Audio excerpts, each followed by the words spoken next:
ज्ञानतिमिरान्धस्य ज्ञानाञ्जनशलाकया ससुरोन्मिलितं येन तस्मै श्रीगुरुवे नमः।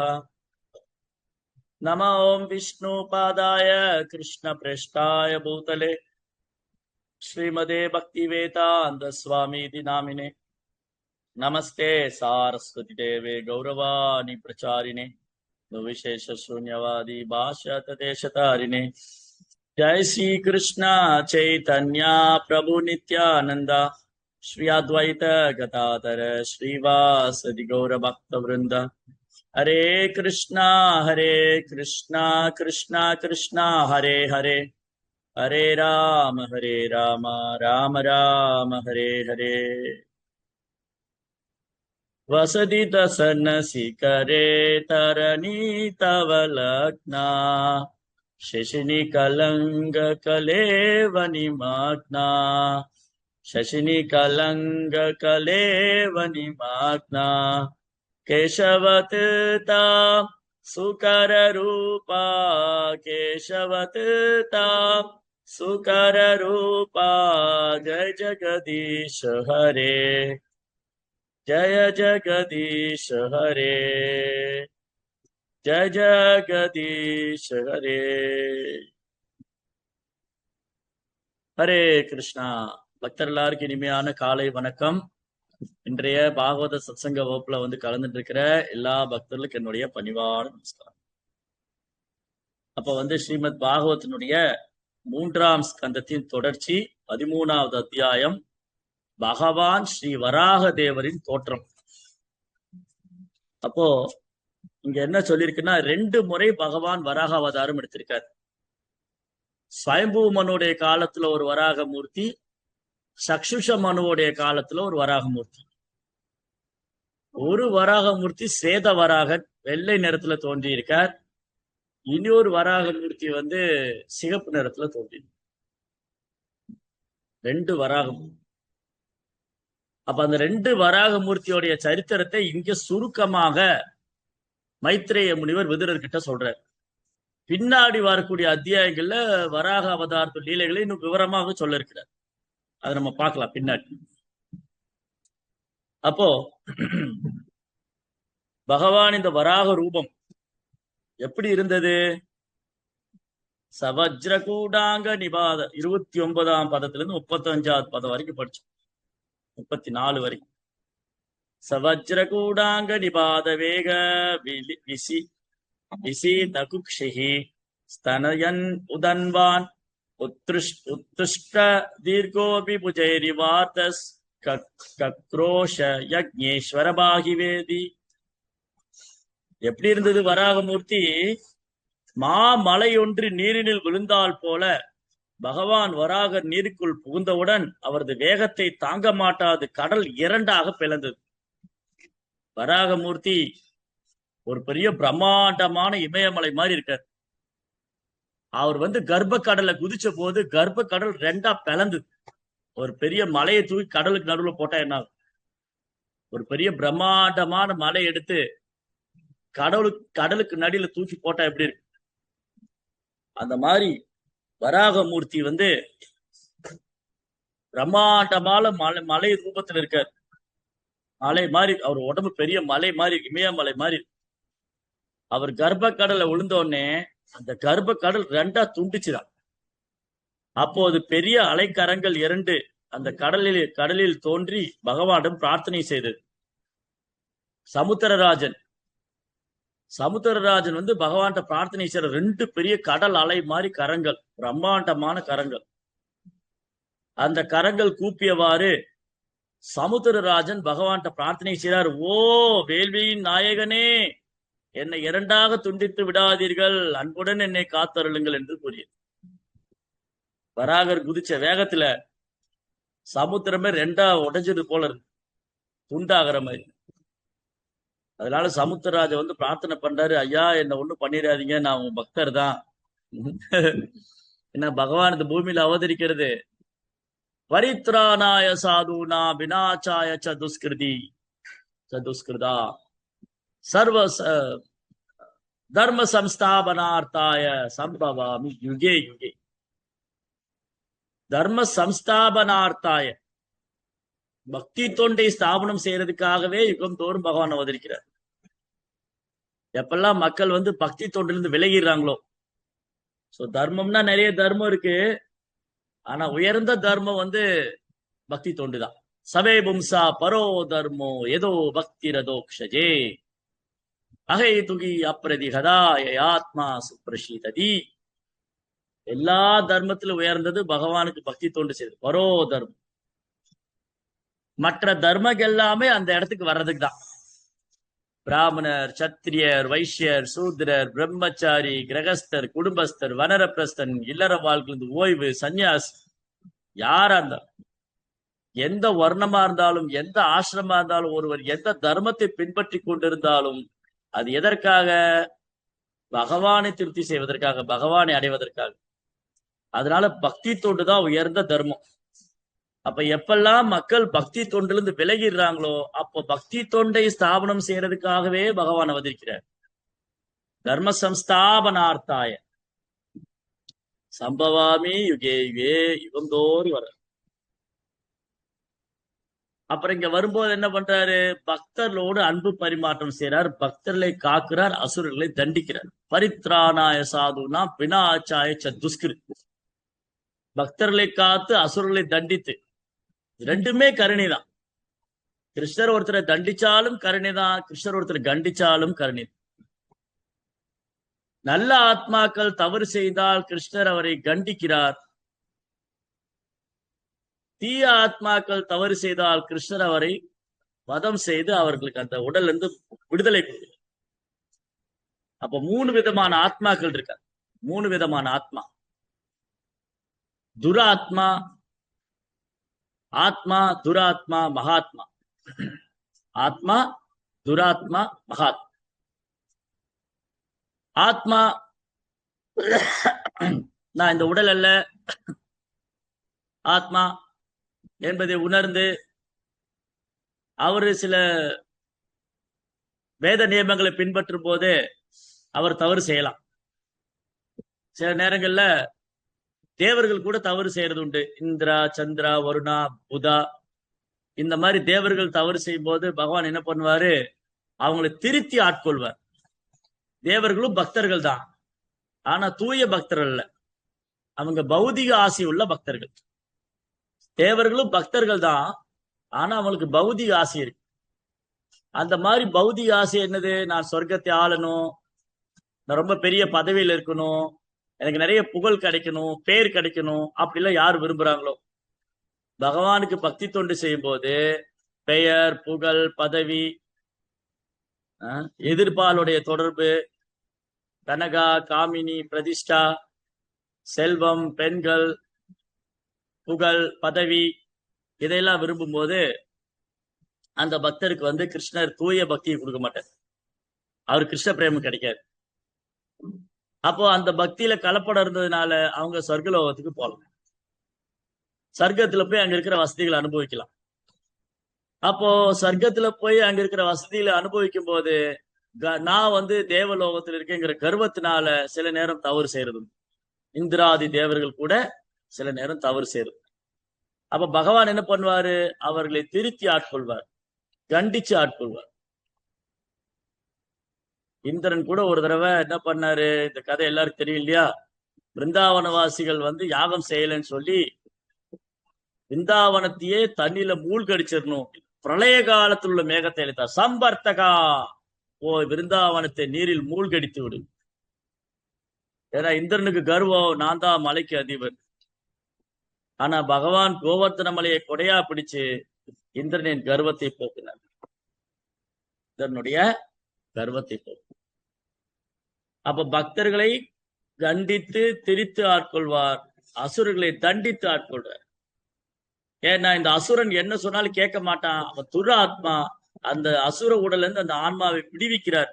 பகவான் கையால ஒருத்தர் கொல்லப்படும் போது பூதனா, அகாசுரா, பகாசுரா, திருநாவர்தா, திரேணுகாசுரா, பௌமாசுரா, யாரெல்லாம் பகவான் கையில கொல்லப்பட்டாங்களோ அவங்க அந்த கோரமான உடலிருந்து விடுதலை அடைஞ்சு முக்தி அடைகிறார். அப்ப அதுவும் கருணைதான். ஆனா மகாத்மா கூட என்ன பண்றாரு? கிருஷ்ணா அன்பு பரிமாற்றம் செய்யறார். தூய பக்தர்கள், பிரகலாதன், துருவன், பரீட்சித்து, பாண்டவர்கள், இந்த மாதிரி பக்தர்களோடு பகவான் அன்பு பரிமாற்றம் செய்யறார். இந்த தூய பக்தர்களுக்கு செல்பிஷ்னஸே கிடையாது, சுயநலமே கிடையாது. ஹனுமான், பிரகலாதர், இவங்களுக்கெல்லாம் சுயநலமே கிடையாது. தனிப்பட்ட விருப்பு வெறுப்புன்னு ஒண்ணு கிடையாது. அவங்களுடைய ஒரே நோக்கம் பகவானை திருப்திப்படுத்தணும், பகவானுக்கு சேவை செய்யணும், அவ்வளவுதான். அந்த மாதிரி மகாத்மாக்களை காப்பதற்காகவும் அவரோட அன்பு செய்யறதுக்காகவும் அசுரங்களை தண்டிப்பதற்காகவும் தூய பக்தி தொண்டை ஸ்தாபனம் செய்வதற்காகவும் பகவான் இவந்தோறும் அவதரிக்கிறார். அப்படிதான் இங்க வராகமூர்த்தி வந்திருக்காரு. வராகமூர்த்தி பார்த்த உடனே சமுத்திரராஜன் பயந்து போய் பிரார்த்தனை செய்யறார்.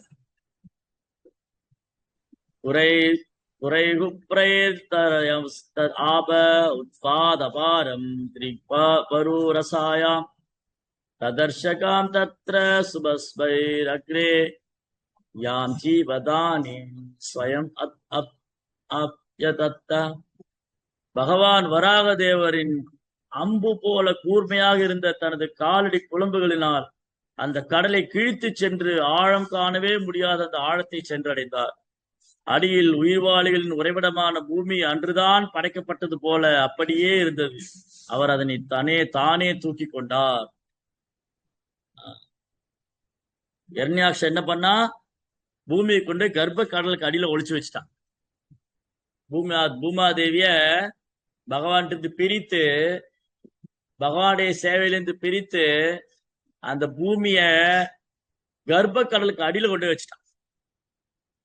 இப்போ தன்னுடைய பக்தியை தேடுறாரு பகவான். திரும்பி பூமியை அதோட இடத்துல வைக்கணும். அவங்கவுங்க சேவை செய்து பகவானை திருப்தி செய்து பகவான்கிட்ட வரணும். இப்ப கண்டிஷன் அப்நார்மல் ஆயிடுச்சு. சூழ்நிலை ரொம்ப மோசமாயிருச்சு. தேவர்கள்லாம் என்ன செய்யறது தெரியாம முழிச்சுக்கிட்டு இருக்காங்க. யார் இந்த பூமியை காப்பாத்துவா? பகவான் தான் வரணும். பிரம்மா பகவான்கிட்ட பிரார்த்தனை செய்யும் போது பிரம்மாவுக்கே தெரியாம ஒரு நாசித்வாரத்துல இருந்து வந்துட்டார். பிரம்மாண்டமான ரூபம் எடுத்துட்டார். கால் குழம்பு, அந்த காட்டு பன்றியுடைய கால் குழம்பெல்லாம் வில்லிலிருந்து புறப்பட்ட கூரிய அம்பு போல இருக்கு. வில்லிலிருந்து புறப்பட்ட கூரிய அம்பு போல என்ன ஆகுது? அந்த கூரிய அம்பு போல போய் ஆழம் காண முடியாத கடலின் ஆழத்துக்கு போன அக்கடலை கிழித்து சென்று ஆழங்காணவே முடியாத அதன் ஆழத்துக்கு சென்றார். அங்க பூமாதேவி அப்பதான் பிறந்த குழந்தை மாதிரி, அப்பதான் படைக்கப்பட்ட மாதிரி இருக்காங்க. அதை தன்னுடைய கூரிய தந்தங்களா தூக்கிட்டார். பூமி அப்படி சமுத்திரத்துக்குள்ள போய் அப்படி குதிச்சு உள்ள போய் பூமி மேல தூக்கிட்டார். ஸ்வதம்ஸ்ட்ரயோ திருத்ய மகிம் நிமக்னாம் சௌத்திதஹ ஸ்மிருஷேரசாயஹ தத்ராபி தைத்யம் கதயா வதந்தம் சுனாப சந்தீபித தீவிரமன்யு. பகவான் வராகர் மிக எளிதாக பூமியினை தனது தந்தங்களினால் தூக்கிக் கொண்டு நீரிலிருந்து மேலே வந்தார். இவ்வாறு அவரது தோற்றம் ஒளிமிக்கதாக விளங்கியது. சுதர்சன சக்கரத்தினை போல அவரது சினம் பொங்கி எழுந்தது. அவர் தன்னுடன் யுத்தத்திற்கு வந்த அசுரனான இரண்யாக்ஷனை உடனே கொன்றார். இப்ப இரண்யாக்ஷன் தேடிட்டு இருக்கான். அந்த மகாவிஷ்ணு எங்க இருக்காரு? அவரை கொல்லணும். இப்ப நாரதர் சொன்னாரு, அடே இரண்யாக்ஷா, மகாவிஷ்ணு இப்போ ஒரு காட்டு பன்றியோட வடிவம் எடுத்திருக்கிறார். அவர் கர்ப்ப கடலுக்கு அடியில் இருக்கார், நீ போனா பார்க்கலாம். ஓ, எங்கிட்ட தப்பிச்சு இவர் ஒரு காட்டு பன்றியோட வடிவம் எடுத்திருக்கிறாரா? இதோ நான் சண்டைக்கு போறேன் அப்படி ஒரு கதையை சுழற்றி தோல் மேல வைத்துக் கொண்டு ஒரு பெரும் மலை போல இருந்த அந்த அசுரன் இரண்யாக்ஷன் வராகமூர்த்திட்ட சண்டைக்கு வர. வராகமூர்த்திக்கும் இரண்யாசருக்கும் நடந்த அந்த சம்பாஷணை சண்டை எல்லாம் பாகவத்துல இதே 3ஆம் ஸ்கந்தத்துல பின்னாடி விவரமா வர்ணிச்சிருக்கு. வராகமூர்த்தியை ரொம்ப மோசமான வார்த்தைகளால திட்டுகிறார். ஒருத்தர் 2 பேரு சண்டை போறதுக்கு முன்னாடி என்ன பண்ணுவாங்க? எப்ப சண்டை வந்துருச்சுன்னு சொல்றோம்? எப்ப 2 பேர் திட்டிக்கிறாங்களோ அப்பயே சண்டை வந்துருச்சுன்னு சொல்றோம். அப்புறம் கை கலப்பாரு, அடிதடியாயிரு. அடிதடிக்கு முன்னாடி என்ன பண்ணுவாங்க? ஒருத்தர் திட்டிக்குவாங்க, நீ அப்படி, நீ இப்படி, அந்த திட்டுதல் வந்து உச்சகட்டத்துக்கு போகும்போது அடிதடியாது. சண்டை எங்க ஆரம்பிக்குது? இவர் அவரை பத்தி சொல்ல, அவர் இவரை பத்தி சொல்ல, நீ அப்பேற்பட்டவன், நீ இப்பேற்பட்டவன், ஏய் யார பாத்திரா சொன்னேன், அப்புறம் அடிக்க போய், அப்புறம் ஒருத்தர் அடிக்க போக இன்னொருத்தர் அடிக்க போக அது கை கலப்புல போய் முடிச்சு. கொலையில எல்லாம் கூட முடிஞ்சிருக்கு. சண்டை போட்டு கொலை பண்ணவங்கள இருக்கு, கொலையில முடிஞ்சிருக்கு, தற்கொலையில முடிஞ்சிருக்கு, கொலையில முடிஞ்சிருக்கு.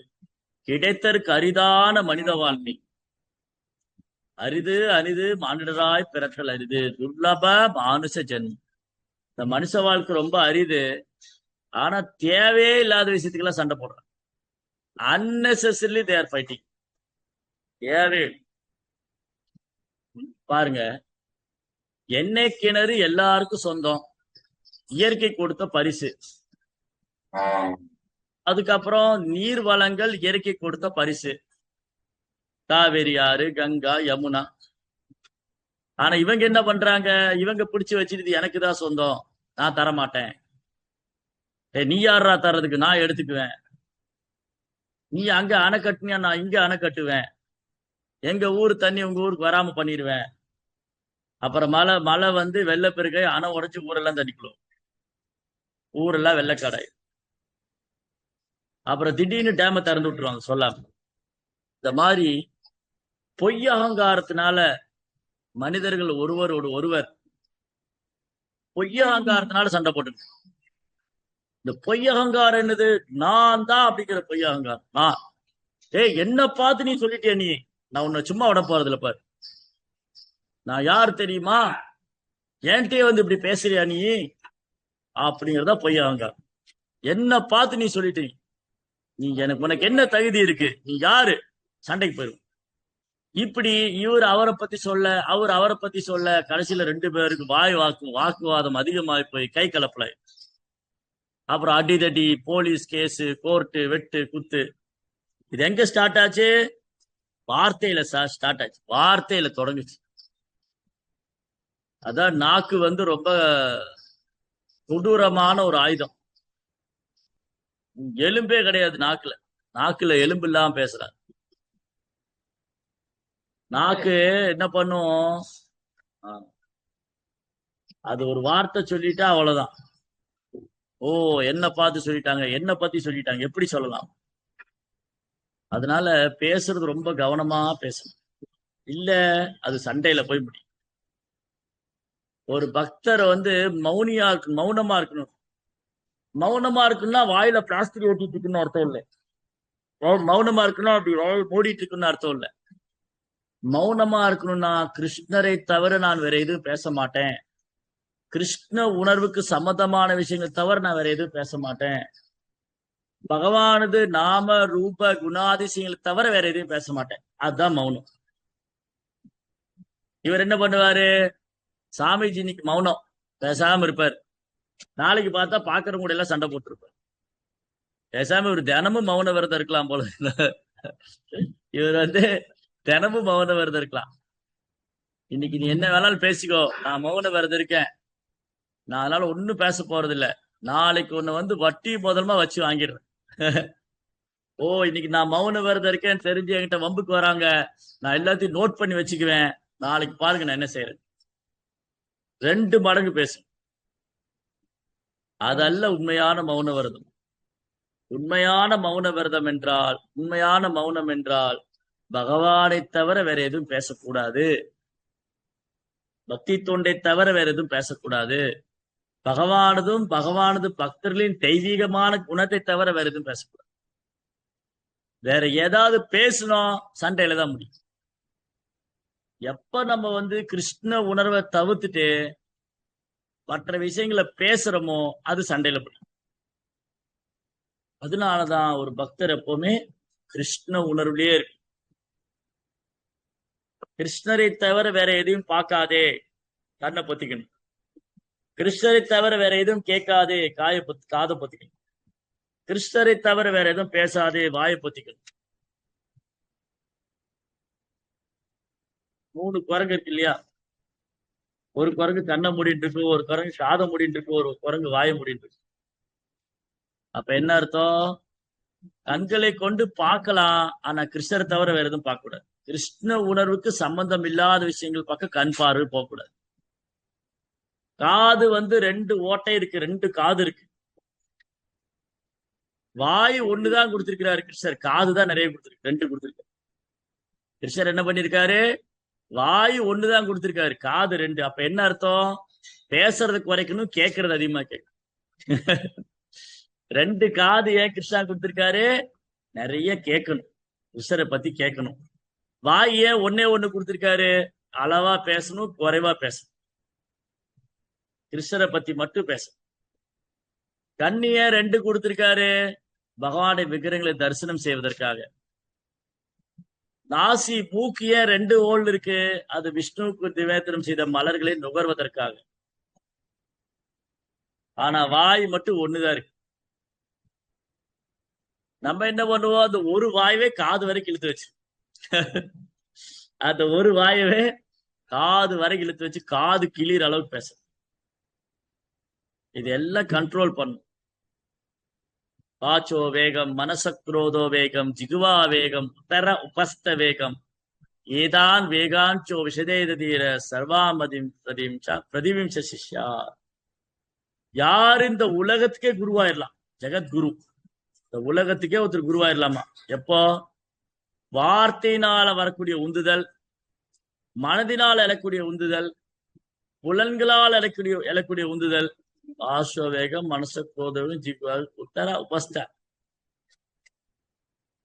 வயிறு, நாக்கு, பாலுறுப்பால வரக்கூடிய உந்துதல்கள். யார் இந்த உந்துதல்கள்? 6 விதமான உந்துதல், 6 விதமான உந்துதல். வாச்சா, வார்த்தையினால் வரக்கூடிய உந்துதல். மனசா, மனதினால வரக்கூடிய உந்துதல். வாச்சோ வேகம், மனசக்ரோத, கோபத்தினால வரக்கூடிய உந்துதல். இதெல்லாம் நம்மள டெம்டேட் பண்ணும், நம்மள ஏர்ஜ் பண்ணும். கோபம் வந்தது என்ன, வீடே 2,000. கோபம் வந்தா வீடு 2,000. மனதுல உந்துதல் எழுது போது மனதுல குழப்பங்கள், மனதுல தேவையில்லாத விஷயங்கள், மனதுல அழுக்குகள், இதனுடைய டார்ச்சர். மனது இதை பண்ணணும் அதை பண்ணணும் அப்படி நம்மளை பைத்தியக்காரனாய். ஒரு வார்த்தையை விட்டுட்டு அதுக்கப்புறம் அடடா நான் தெரியாம சொல்லிட்டேனே, இப்படி சொல்லாம இருந்திருக்கலாமே. அததான் பேசுறதுக்கு முன்னாடி யோசிக்கணும். பேசினதுக்கு அப்புறம் என்ன மன்னிச்சிருக்கேன், நான் தெரியாம சொல்லிட்டேன். அப்போ வார்த்தையால வரக்கூடிய உந்துதல், மனதினால் எழக்கூடிய உந்துதல், புலன்களால் எழக்கூடிய உந்துதல், வாச்சோ வேகம், மனசக்ரோதோ வேகம், கோபத்தினால வரக்கூடிய உந்துதல், வாச்சோ வேகம், மனசக்ரோத், ஜிகுவா, நாக்குனால வரக்கூடிய உந்துதல், உத்தர உபஸ்த, வயிறு மற்றும் பாலுறுப்புனால வரக்கூடிய உந்துதல். இதெல்லாம் யார் கட்டுப்படுத்துறாங்களோ அவர் இந்த உலகத்துக்கே குருவா இருக்க முடியும், ஜெகத் குருவா இருக்கு. பசி, ஏக்கம், தாகம், கவலை, இதெல்லாம் கட்டுப்படுத்தும். சரி, அப்ப என்ன நடந்தது? பகவான் வராகர் அந்த பூமி போல கூர்மையான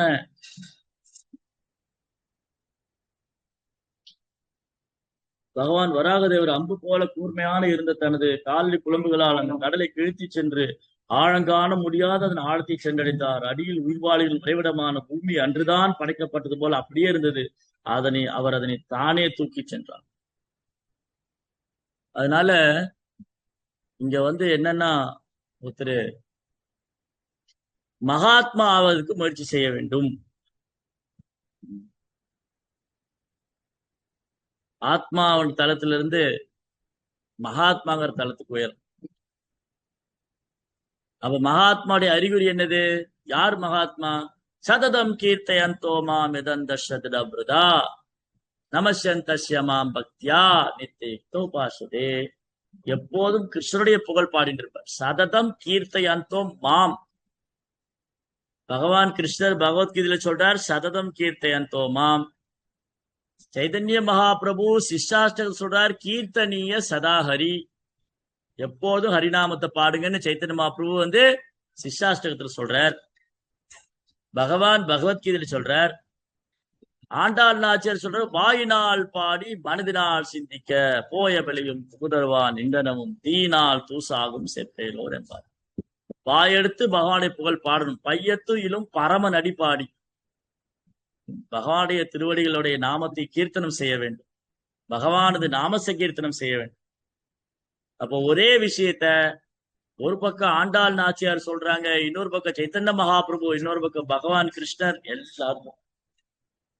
அப்போ இந்த உந்துதல்களை கட்டுப்படுத்துறது, வார்த்தை, மனசு, புலன்கள், கோபம், இதெல்லாம் கட்டுப்படுத்தணும்னா நம்ம ஹரே கிருஷ்ணா மகா மந்திரத்திடம் தஞ்சம் புக வேண்டும். ஹரே கிருஷ்ணா கிருஷ்ண கிருஷ்ணா ஹரே ஹரே, ஹரே ராம ராம ராம ஹரே ஹரே, பகவானின் புனித நாமத்தை அடைக்கலம் கொள்ள வேண்டும். நாமத்தை தஞ்சம் கொள்ளும். அப்படி நாமத்தை தஞ்சம் அடைந்து கவனமா உச்சரிக்கும் போது படிப்படியா இந்த புலன்களுடைய உந்துதல்கள், மனதின் உந்துதல், வார்த்தையின் உந்துதல் எல்லாத்தையும் கட்டுப்படுத்திடலாம். காரணம் என்னது? இந்த புலன்கள், மனது, இதெல்லாம் கிருஷ்ணருடைய சேவையில் ஈடுபடும். கிருஷ்ணாவுடைய சேவையில் ஈடுபடுத்தாம கட்டுப்படுத்த முடியாது. புலன்களையும் மனதையும் செயற்கையால் கட்டுப்படுத்தவே முடியாது. செயற்கையான முறையில தனி ஒரு இடத்துல போய் கட்டுப்படுத்துறது சாத்தியமே இல்லை. அதனாலதான் கிருஷ்ணர் என்ன சொல்றாரு, உனது புலன்களையும் மனதும் எனக்கு மையற்பித மனோபுத்தி, உன் மனம், புலன்கள், புத்தியெல்லாம் எனக்கு அர்ப்பணித்து எனக்காக செயல்படுவாய், ஆனால் சத்தியமா நீ என்கிட்ட வந்துடுவேன்னு சொல்ற. அப்ப பாயிண்ட் என்னதுங்க? வார்த்தையை கட்டுப்படுத்த வேண்டும். இன்னைக்கு எல்லா பிரச்சனைக்கும் முக்கியமான காரணமே வார்த்தையை விட்டுறதுதான். வார்த்தையை விட்டுட்டு அதுக்கப்புறம் ஐயோ நான் தெரியாம சொல்லிட்டேனே, அந்த சபையில யார் இருக்கான்னு பார்க்கவே இல்லையே, எல்லாரும் முன்னாடியும் சொல்லிட்டேனே, அப்படி சொல்லாம இருந்திருக்கலாமே. அதனால பேசுறதுக்கு முன்னாடி யோசிக்கணும். தமிழ்ல ஒரு பழமொழி இருக்கு, பகல்ல பக்கம் பார்த்து பேசி, ராத்திரியில அதுவும் பேசாது. ஏன்னா நம்ம சொல்ற ஒரு வார்த்தை 10 வார்த்தையா போய் சேரும். நம்ம ஒரு வார்த்தை சொல்லிட்டோம்னு வச்சுக்கலாம், அது 10 வார்த்தையா போய் சேரும். அப்படி அதோடைய பரிமாணமே மாறிடும்.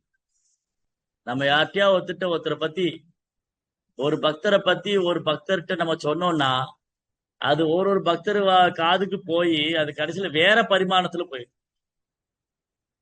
அதனால அனாவசியமாக பேசுவதை தவிர்க்க வேண்டும். இத பண்ணிட்டோம்னு சொன்னா எல்லா ப்ராப்ளமும் சால்வ் ஆயிடும். நாக்க கட்டுப்படுத்துறது, வார்த்தையை கட்டுப்படுத்துறது, இது நம்ம பண்ணணும்னு சொன்னா ஏறக்குறைய எல்லா ப்ராப்ளமும் சால்வ், எல்லா பிரச்சனையும் சால்வ் ஆன மாதிரி. ஆனா பண்ண மாட்டோம், அங்கதான் பிரச்சனையே. பையில கை இருக்கும், கைக்குள்ள ஜபம் இருக்கும், பைக்குள்ள ஜபமால இருக்கு. பையில ஜபமால இருக்கு, பைக்குள்ள கை இருக்கு, கையில ஜபமால இருக்கு. ஆனா என்ன பண்ணிட்டு இருப்போம்? சாண்டிங் பண்றதோட பேசிக்கிட்டு தான். அப்புறம் சண்டை போடுவோம். ஏன்னா ஜபமாலை வச்சு சாண்டிங் பண்ணல, பேசிட்டு இருந்தாங்க, எல்லாரும் சண்டை போடுறோம். ஜபமாலை வச்சுட்டு சின்சியரா சாண்டிங் பண்ணிட்டு இருந்தா சண்டை வராது. ஜபமாலையை நானும் வச்சிருக்கேன், ஏன் புருஷனும் போனா கச்சேரிக்குன்னு ஒரு பழமொழி இருக்கு. அந்த மாதிரி நானும் கழுத்துல ஜபமாலை மாட்டிக்கிட்டு திலக்கெல்லாம் போட்டுட்டு, ஆனா சாண்டிங் நான் சரியா கான்சென்ட்ரேட் பண்ணலன்னு சொன்னா, நான் கவனமா என்னுடைய நாம ஜபத்தில் கவனம் இல்லைன்னு சொன்னா அது பிரச்சனை, வம்புல போய். காரணம் என்னது? நான் அதுல கான்சென்ட்ரேட் பண்ணல, கையில ஜபமாலை வச்சுட்டு இருந்தேன். அப்புறம் அவர் ஒண்ணு சொல்ல, இவர் ஒண்ணு சொல்ல, கடைசி ஜபத்தை நிறுத்திட்டு சண்டை போட்டுருப்பாரு. அப்ப பேசுறது ஒழுங்கா பேசல, ஜபத்தையும் ஒழுங்கா பண்ணல, கடைசியில சண்டையில போய் வம்புல போய். இப்படிதான் எல்லா பிரச்சனையும் தொடங்குறது. அப்போ நம்ம சாதனாவுக்கு நம்ம முக்கியத்துவம் கொடுத்து அதை கவனமா செஞ்சுட்டு அந்த நேரத்துல வேற எந்த விவகாரத்தையும் ஈடுபடும். அப்புறம் பேசுறதுக்கு முன்னாடி யோசிக்க வேண்டும். ஒரு முறைக்கு 4 முறை யோசிக்க வேண்டும். யார்கிட்ட பேசுறோம், எப்படி பேசுறோம், என்ன பேசுறோம், எதுக்காக பேசுறோம்.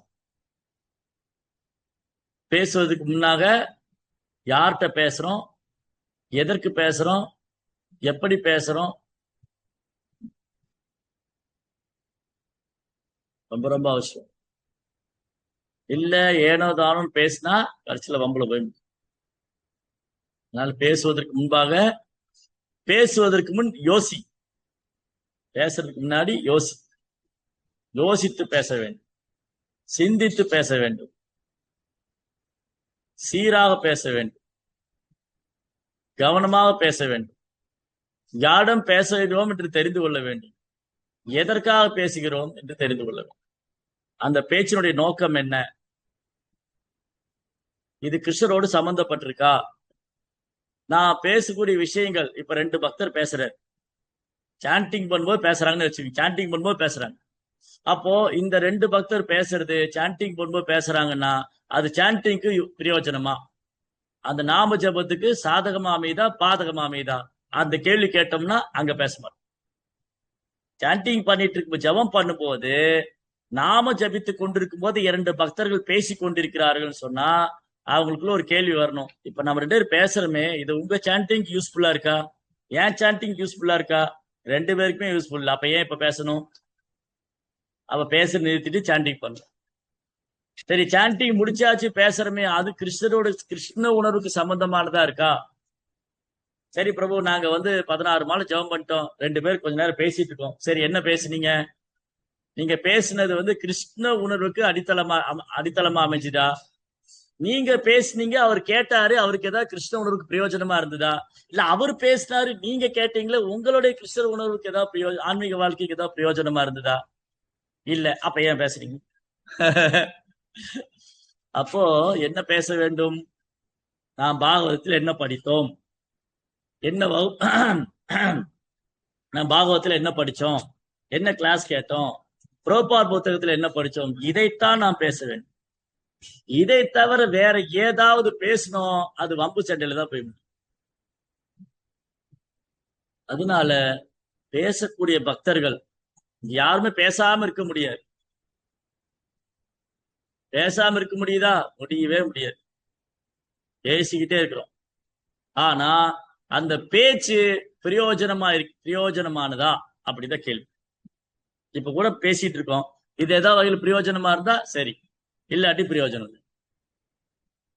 பாகவதம் பேசுறது ஆன்மீக முன்னேற்றத்திற்காக, பகவான் வராகருடைய ரூபத்தை பற்றி தெரிந்து கொள்வதற்காக, அவருடைய நாம ரூப குணாதிசயங்களை கேட்பதால, படிப்பதால, பேசுவதால புனிதம் அடைகிறோம், தூய்மை அடைகிறோம். அப்ப நம்ம பேசக்கூடியது மற்றவங்களுக்கு சந்தோஷமா இருக்கும், கேட்கிறவங்களுக்கு சந்தோஷமா இருக்கும். அந்த பேச்சு சாத்விகமானது. யாருடைய பேச்சு கேட்பதற்கு மகிழ்ச்சி தருகிறதோ அந்த பேச்சு சாத்விகமானது. யாருடைய பேச்சு கேட்கிறவங்களை முகம் சுளிக்க வைக்குதோ அந்த பேச்சு ரஜோகுணமானது. யாருடைய பேச்சுல அர்த்தமே இல்லையோ அந்த பேச்சு தமோ குணமானது. அப்ப நம்ம பேச்சு 3 குணத்துல இருக்கு. நம்ம பேசுறோம் இல்லையா, அந்த பேச்சு 3 குணத்துல இருக்கு. தமோ குண பேச்சு, ரஜோகுண பேச்சு, சாத்வீகமான பேச்சு. சாத்வீகமான குணத்துல இருக்கிறவங்க பேசுனா அதை கேட்கணும் போல, கேட்டுக்கிட்டே இருக்கணும் போல. யாராவது சாத்வீகமான குணத்துல பேசினாங்கன்னா இன்னும் 2 வார்த்தை பேச மாட்டாரா அப்படி இருக்கும். ஏன்னா அவர் பகவான் சம்பந்தமா பேசுவார், பக்தி சம்பந்தமா பேசுவார், யாரையும் குறை சொல்ல மாட்டார், யார்ட்டையும் குற்றம் காண மாட்டார், யாரையும் அவதூறு பேச மாட்டார். அவர் அன்பாக பேசுவார், கனிவாக பேசுவார், பணிவாக பேசுவார். அன்பாக பேசுவது, கனிவாக பேசுவது, பணிவாக பேசுவது, யாரையும் குற்றம் சொல்றது இல்ல, யாரையும் குறை சொல்றது இல்ல, யாரை பற்றி அவதூறு பேசுறது இல்லைன்னா அந்த பேச்சு சாத்விகமானது. அப்ப அவர் பேசும்போது இன்னும் 2 வார்த்தை கூட கேட்கணும் போல இருக்கு. நல்லா இருந்தது ஒரு ஸ்பீச். அந்த பக்தர் பேசினாரு, இன்னும் 2 வார்த்தை கூட கேட்டா நல்லா இருக்குமே அப்படி தோணும். யாருடைய பேச்சு போதும் நிறுத்தி, அப்பா போதும் போதும், தலை வலிக்குது, அவர் அப்படி இவர் இப்படி, நான் பார்த்துட்டேன், இதெல்லாம் நான் அந்த காலத்துல இருந்தே பார்த்துட்டு இருக்கிறேன், இந்த பேச்சு வெறும் நாராசனம், எதுக்கும் பிரயோஜனம். அந்த பேச்சுல பக்தி ஒண்ணுமே இருக்காது. பகவானை பத்தி இருக்காது, பக்தர்களுடைய குணங்களை பத்தி இருக்காது. இருக்கும், பக்தருடைய குறைகளை பத்தி சொல்லிட்டு இருக்கும், பக்தருடைய குறைகளை பத்தி சொல்லிட்டு. இந்த பேச்சு இருக்கு இல்லையா, அது ரஜசி, ரஜோகுணம். குற்றம் காண்பது, குறை சொல்வது, அவதூறு பேசுவது, வாயை திறந்தா வெங்கல கடைக்குள்ள யானை பூந்த மாதிரி. வெங்கலப்பான கடை இருக்கு இல்லையா, வெங்கலப்பான கடைக்குள்ள யானையை விட்டா என்ன ஆகும்? பலபலா கலபலா கலபலா கலபலான்னு அந்த கரடிய உருட்டி பரட்டி எடுத்துரும் இந்த பானைகள் எல்லாம். அந்த மாதிரி பலபல பல பல பலால் பேசுறது. ஏதாவது பிரயோஜனம் இருக்கா?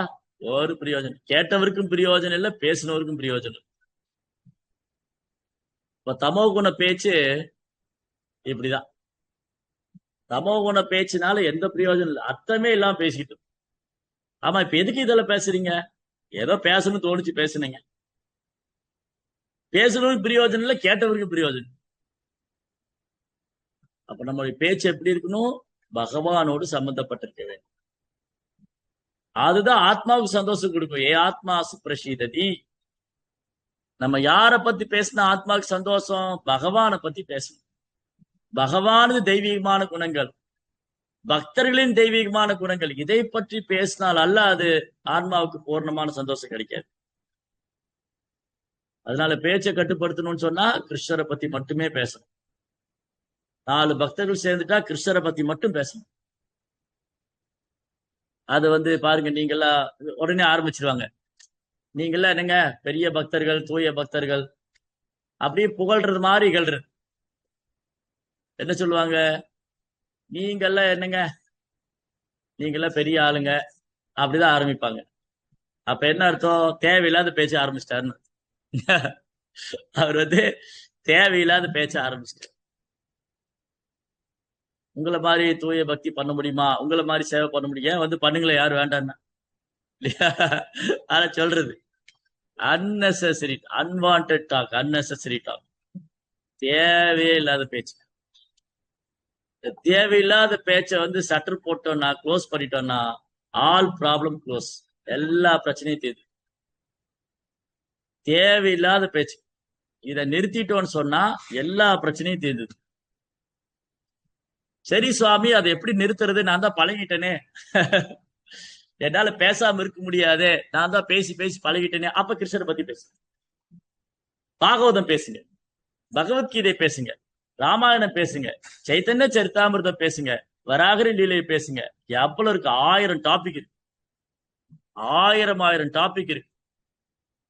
பகவானுடைய நாம ரூப குணாதிசயங்கள், பக்தர்களின் நாம ரூப குணாதிசயங்கள், பகவானுக்கு பக்தனுக்குள்ள அன்பு பரிமாற்றம், பகவானுக்கு பல்வேறு அவதாரம், அந்த அவதாரத்தின் தோற்றம், அந்த லீலைகள், நேரமே பத்தாது, 24 மணி நேரம் பத்தாது. அப்போ நம்மனால பேச்சை கட்டுப்படுத்த முடியலையா? அப்ப என்ன பண்ணணும்? அதை கிருஷ்ண உணர்வா மாத்தணும். அதுதான் கலை. சரிங்க, எனக்கு இப்ப ஏதோ பேசணும் போல இருக்கு, வாங்க நம்ம பாகவதம் பேசுவோம். இந்த ஸ்லோகத்துல பிரபுபா என்ன சொல்லியிருக்கான்னு பார்க்கணும். போன் பண்ணுவாங்க. நம்ம மக்களுக்கு தான் 16 மாலை முடிச்சுட்டு அப்புறம் என்ன பண்றது தெரியாதுல்ல. அடுத்து காலையிலேயே சாண்டி முடிச்ச. ஓ, காலையிலேயே சாண்டி முடிச்சிட்டீங்களா? Very good very good. சரி, போன் எடுத்தாச்சு. அப்புறம் என்னது? பேசி பேசி கடைசியில் எங்க போய் முடியும்? பிரச்சனை போய் இவரை பத்தி அவர்கிட்ட சொல்ல, அவர் அவர்கிட்ட போய் சொல்ல. அப்ப பேசி சாண்டிங் முடிச்சுதான் என்ன பண்ணும்? கிளாஸ் கேட்க படிக்கணும். சரி பிரபு, நான் கிளாஸ் கேட்டேன், படிச்சேன், கொஞ்ச நேரம் அந்த பக்தர்கிட்ட பேசுனேன், தாராளமா பேசுங்க, என்ன படிச்சீங்களோ அதை சொல்லுங்க, என்ன கேட்டீங்களோ அதை சொல்லுங்க. அதை விட்டுட்டு இந்த மாதிரிலாம் பண்ணும்போது என்ன ஆயிடும்? கிருஷ்ண உணர்வு முன்னேற்றம் தடைபடும். எங்க தொடங்கணுமோ அங்கேயேதான் இருப்போம். இந்த படகு துடுப்பு போட்ட கதை சொன்ன இல்லையா? படகு நங்கூரத்தை கழட்டி விடாமலே ராத்திரி பூரா துடுப்பு போட்டிருக்கிறாங்க. கல்யாண வீட்டுக்கு மாப்பிள்ளை வீட்டுக்கார பொண்ணு வீட்டுக்கு போகணும். அப்ப அந்த நதி கடந்து போகணும். மாப்பிள்ளை வீட்டுக்காரர் என்ன பண்ணணும்? பொண்ணு வீட்டுக்கு போறதுக்கு நதி கடந்து போகணும். சீர்வரிசையெல்லாம் படகுல ஏத்திக்கிட்டாங்க. சீர்வரிசை ஏத்திக்கிட்டாச்சு, மாப்பிள்ளைய படகுல ஏத்தியாச்சு, மாப்பிள்ளுடைய அப்பா அம்மா மாமா சித்தப்பா பெரியப்பா எல்லாம் படகுல ஏறியாச்சு. குட்டிகள், நேத்து பிறந்த குழந்தையில இருந்து தாத்தா வரைக்கும் படகுல ஏறிட்டாங்க. இந்த படகுக்காரர் ராத்திரி பூரா துடுப்பு போட்டிருக்கிறார். காலையில பொழுது விடிச்சு பார்த்தா படகு எங்க இருக்குதோ அங்கேயே நிக்குது. ராத்திரி பூரா துடுப்பு போட்டிருக்கு. கடைசியில பார்த்தா அந்த நங்கூரத்தை கயிறை கழட்டி விடல, சங்கிலியை கழட்டி விடல. அந்த மாதிரி வருஷ கணக்கா ஜெபம் பண்றோம், பகவத்கீதை படிக்கிறோம், பாகவதம் படிக்கிறோம், சேவை பண்றோம், சத்சங்கத்துக்கு வரோம். ஆனா இந்த நங்கூரத்தை கழட்டி விடல. எது? இந்த தேவையில்லாத பேச்சு. தேவையில்லாத பேச்சை கழட்டி விடாதனால அது எங்க தொடங்கணுமோ அங்கேயே இருக்கு. ரைட்? அதனால இந்த வார்த்தையினால வரக்கூடிய உந்துதல், வாச்சோ வேகம், மனதினால் எழக்கூடிய உந்துதல். மனது சொல்லும் லீவ் விட்டாச்சே, அங்க அந்த சொந்தக்கார வீட்டுக்கு போலாமே, அங்க போலாம், இங்க போலாம். அங்க போனா உன்னால சாதனா பண்ண முடியுமா? 16 மாலை ஒழுங்கா ஜபிக்க முடியுமா? 4 விதிமுறை கடைபிடிக்க முடியுமா? அப்புறம் பகவத்கீதை பாகவதம் படிக்க முடியுமா? சத்சங்கத்துக்கு வர முடியுமா? சேவை பண்ண முடியுமா? இதெல்லாம் நான் தான் எப்பவும் பண்ணிட்டே இருக்கிறேனே. நான் லீவுல தானே போறேங்கிறேன். கொஞ்ச நாள் ஒரு 10 நாளாவது மாயில் இருந்துட்டு வரலாமே. ஒரு ஒரு 10 நாளாவது மாயில் இருந்துட்டு வரலாம். மாயா என்கிட்ட கூப்பிடுது, வாங்க வாங்க. அவங்க நான் போலன்னா கோச்சுக்குவாங்க. பசங்க எங்கேயாவது கூட்டிட்டு போங்கிறாங்க. அதனால நான் வந்து எங்க அத்தை வீட்டுக்கு போறேன். எங்க பிள்ளைங்களை எங்க மாமா வீட்டுக்கு அனுப்பிச்சிட்டேன். எங்க மாமா என்ன பண்ணாரு? இந்திய வரலாற்றில் முதல் முதல் வந்த படத்தை போட்டிருப்பாரு. இவனும் சேர்ந்து பார்த்து. அதனால இந்த மனதினால வரக்கூடிய உந்துதலையும் கட்டுப்படுது. அப்ப என்னதான் பண்றது? அவங்கள நம்ம வீட்டுக்கு போறது. ஓ, லீவ் விட்டாச்சா, நீங்க இங்க வாங்க, இங்க கோயில் இருக்கு, பக்கத்துல ஸ்ரீரங்கம் கோயில் இருக்கு, ஸ்ரீரங்கத்துக்கு போலாம். இங்க கோயில்ல ப்ரோக்ராம் நடக்குது, கோயில் வேலை நடக்குது, வந்து பாருங்க. ஜெகநாதரை வந்து பாருங்க, கோமாதால இருக்காங்க, வந்து பாருங்க. அதிசயமா செய்ய மாட்டோம். அதான் நாங்க பாத்துக்கிட்டு இருக்கோமே, அவங்கள ஏன் கூப்பிடணும்? பேசாம நாங்க அங்க போயிரும். நாங்க வந்து மாயில போலாம் நினைச்சா நீங்க அவங்கள மாயில இருக்கிறவங்களுக்கு கூப்பிடுறீங்க. நீங்க ஏங்க, நாங்க ஒரு வாரம் மாயில இருந்துட்டு வரலாம்னு போனா நீங்க மாயால இருக்கிறவங்க இங்க கூட்டிட்டு வர சொல்றீங்க. இதுதான் மனதினால வரக்கூடிய உந்துதல். மனதோட போராட்டம்.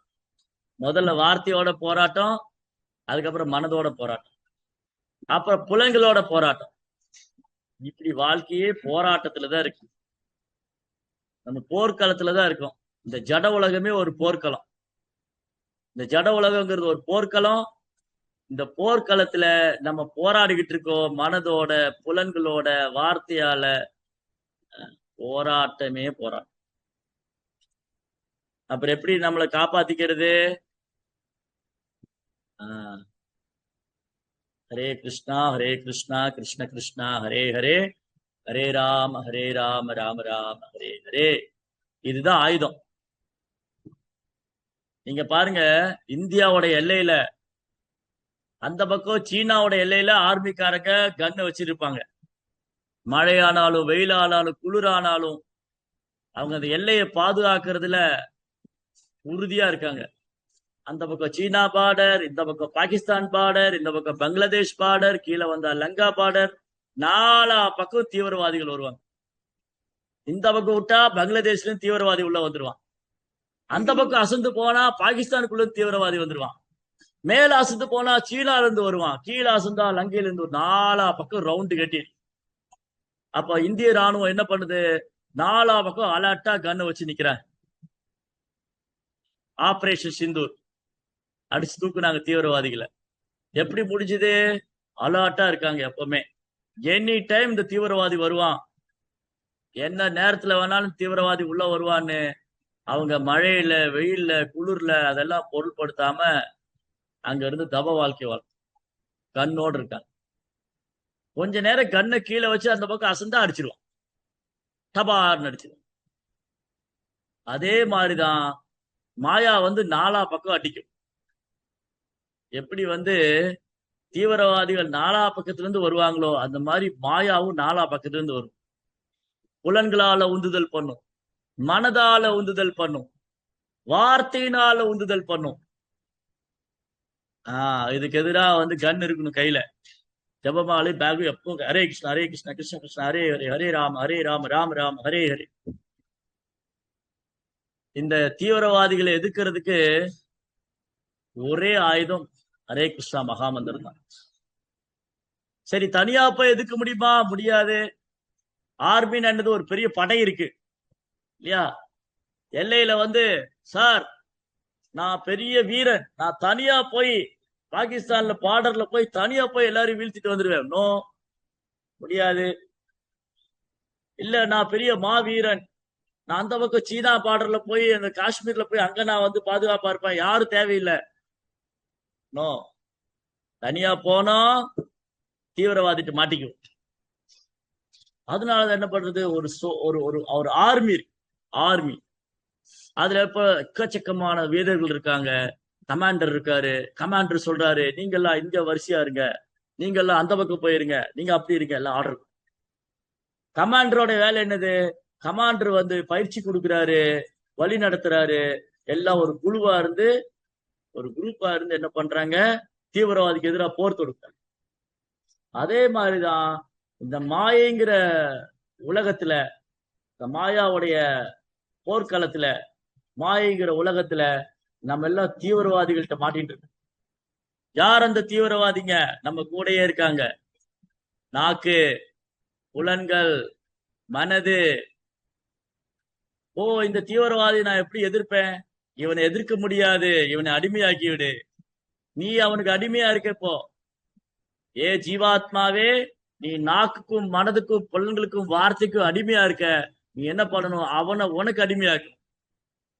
அதை எப்படி பண்றது? அதுதான் பிரபுபா சொல்லி தர. பிரபுபா என்ன சொல்லி தராரு? ஹரே கிருஷ்ணா ஹரே கிருஷ்ணா கிருஷ்ண கிருஷ்ணா ஹரே ஹரே, ஹரே ராமா ராம ராமா ஹரே ஹரே. ஜெபம் பண்ணுங்க, நாக்கு வந்து உங்களுக்கு அடிமையாகும். பிரசாதம் சாப்பிடுங்க, நாக்கு அடிமையாகும். கிருஷ்ணரை பத்தி மட்டும் பேசுங்க, வார்த்தை உங்களுக்கு கட்டுப்படும். கிருஷ்ணரை பத்தி மட்டும் பாருங்க, கிருஷ்ணரை பத்தி மட்டும் கேளுங்க. இப்படி எல்லா புலன்களையும் கிருஷ்ண மயமாக்கணும், கிருஷ்ண உணர்வாக்கணும். அப்பதான் நம்ம இந்த எதிரிகள்ட்ட தப்பிச்சுக்கணும். இந்த எதிரிகளை நம்ம கொல்ல வேண்டியதில்லை, இந்த எதிரிகளை நம்ம நண்பனாக்கணும். கொல்ல முடியாது.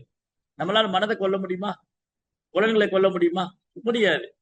அப்ப என்ன பண்ணணும்? இவனை நாம் நண்பனாக்கி கொள்ள வேண்டும். பாருங்க, அரசியல் களத்துல அரசியல் களத்துல என்ன பண்றாங்க? யார் யாரு கூட எல்லாம் சண்டை போட்டு எதிர்க்காங்களோ இப்ப அவங்க கூட்டு சேர்றாங்க. கேட்டா என்ன சொல்லிடுவாங்க? நாங்க உயர்ந்த நோக்கத்துக்காக ஒண்ணு சேர்ந்தோம். அதான் பாலிடிக்ஸ். அப்ப என்ன பண்ணணும்? நாம இங்க என்ன பண்ணணும்னு சொன்னா, இந்த புலன்களை, மனதை நாம் வசப்படுத்த வேண்டும். அது எப்படி சாத்தியமாகும்? கிருஷ்ணருடைய சேவையில் ஈடுபடுத்தினால் மட்டும்தான் சாத்தியமாகும். கிருஷ்ணரை பத்தி கேட்கணும், கிருஷ்ணரை பத்தி பார்க்கணும், கிருஷ்ணரை பத்தி பேசணும். கிருஷ்ணருடைய சேவையில் ஈடுபடுத்தினால் அல்லாதது சாத்தியம் இல்லை. அப்புறம் என்ன சொல்லியிருக்கீங்க? சதம் ஸ்ரயோ திருத்திய மகிம் நிமக்னாம் ச உத்திதஹ ஸ்மிருஷ்ருஜே ரசாயஹ தத்ராபிதைத்யம் கதயா பதந்தம் சுனாபசந்தி விதி. தீவிரமன்யு பகவான் வராகதேவர் மிக எளிதாக பூமியினை தனது தந்தங்களினால் தூக்கிக் கொண்டு நீரிலிருந்து மேலே வந்தார். இவ்வாறு அவரது தோற்றம் ஒளிமிக்கதாக விளங்கியது. சுதர்சன சக்கரத்தினை போன்று அவர் சினம் பொங்கி எழுந்தது. அவர் தன்னுடன் யுத்தத்துக்கு வந்த அசுரன் எர்ஞாக்ஷனை உடனே கொன்றார். சரிங்களா? எர்ஞாக்ஷன்கிற பேராசைய நம்மளால கொல்ல முடியாது. எரண்யாக்ஷன் சொன்னாலே பேராசைன்னு சொரூபம். இந்த பேராசைக்காரனான எரண்யாக்ஷனை நமக்குள்ள உட்கார்ந்துருக்காங்க. ஒரு பக்தனுக்கு பேராசை இருக்குன்னா அவனுக்குள்ள எரண்யாக்ஷன் இருக்கான்னு அர்த்தம். ஒரு பக்தனுக்கு பௌதிக ஆசை அதிகமா இருக்கா, அவனுக்குள்ள ராவணன் இருக்கான்னு அர்த்தம். ஒரு பக்தனுக்கு பொறாமை இருக்கா, இன்னொரு பக்தரை பார்த்தா அவனுக்குள்ள சிசுபாலன் இருக்கான்னு அர்த்தம். ஒரு பக்தன் வந்து சோம்பேறியா இருக்கானா அவனுக்குள்ள கும்பகர்ணன் இருக்கான்னு அர்த்தம். அப்போ நமக்குள்ள பாருங்க, இந்த 6 எதிரி உட்கார்ந்து இருக்காங்க.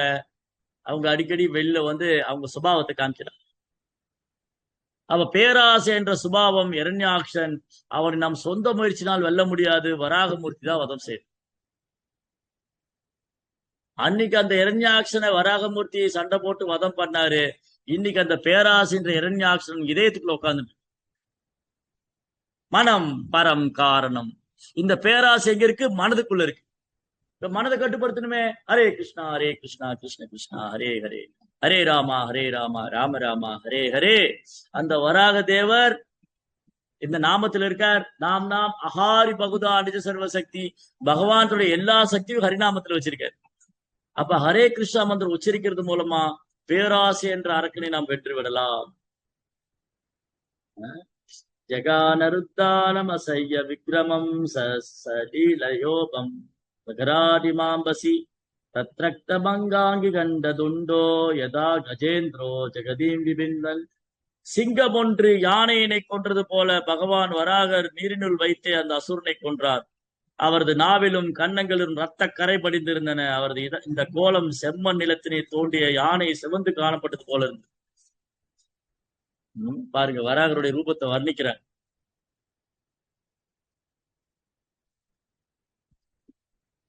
தமால நீலம் சிததத்த கோட்யா ஷமா முத்சி பந்தம் கஜலீலயாங்க பிரஜ்ஞாய பத்தாஞ்சலயோ அனுவாக்யே விரிஞ்சி முக்யா உபதஸ்தூரீஷம். ஒரு யானையினை போல காம்பீரமாக விளையாடிய பகவான் தனது இரு வளைந்த தந்தங்களின் நுனியில் பூமி பந்தை நிறுத்தினார். அவரது உடல் வண்ணம் தமால மரத்தினை போல நீல நிறமாக தோன்றியதிலிருந்து இவரே முழுமுதற் கடவுள் என்பதை நன்றாக அறிந்து கொண்ட பிரம்மதேவர் உட்பட அனைத்து தேவர்களும் அவர் இரு கரம் கூப்பி வேத மந்திரங்களால் துதித்தனர். ரிஷய ஊச்சுகு ஜிதம் ஜிதம் தே அஜித யஜ்ஞ பாவன த்ரயும் தனும் ஸ்வாம் பரிதுன்பதே நமக யத்ரோமகர்த்தேஷு நிலீஷு ரத்யயஸ்தஸ்மை நம காரண சூக்கராயதே. எல்லா தேவர்களும் முனிவர்களும் பிரார்த்தனை செய்யறாங்க வராகமூர்த்திகிட்ட. ஓ யாராலும் வெற்றி கொள்ள முடியாதவரே அஜிதா. அஜிதானா வெல்ல முடியாதவர். ஓ யாராலும் வெற்றி கொள்ள முடியாதவரே. இந்த அஜிதாங்கிற வார்த்தை பகவத்கீதை நிறைய இடத்துல இருக்கு. சரி, யாரெல்லாம் இங்க பகவத்கீதை படிச்சிருக்காங்க, எங்கெல்லாம் இருக்குன்னு சொல்றாங்க கை தூக்குங்க. பகவத்கீதையில எங்கெல்லாம் அஜிதாங்கிற வார்த்தையை கேள்விப்பட்ட யாரெல்லாம் கரெக்டா சொல்றாங்களோ அவங்களுக்கு என்ன பரிசு கிடைக்கும்? இஸ்கான்ல வந்தா, பெரம்பலூர்ல வந்தா ஒரிஜினல் கோமாதாவுடைய பால் கிடைக்கும், நாட்டு மாட்டு பால். சரி, அஜிதாங்கிற வார்த்தை பகவத்கீதை எங்கெல்லாம் கேள்விப்படும்? எல்லாம் தூங்கிட்டாங்களா? ஹரே கிருஷ்ணா.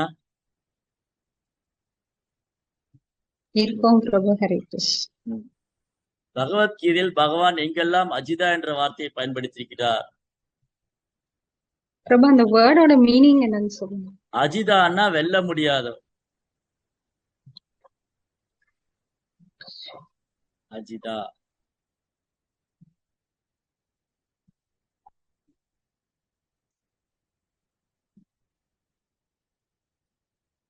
அஜிதா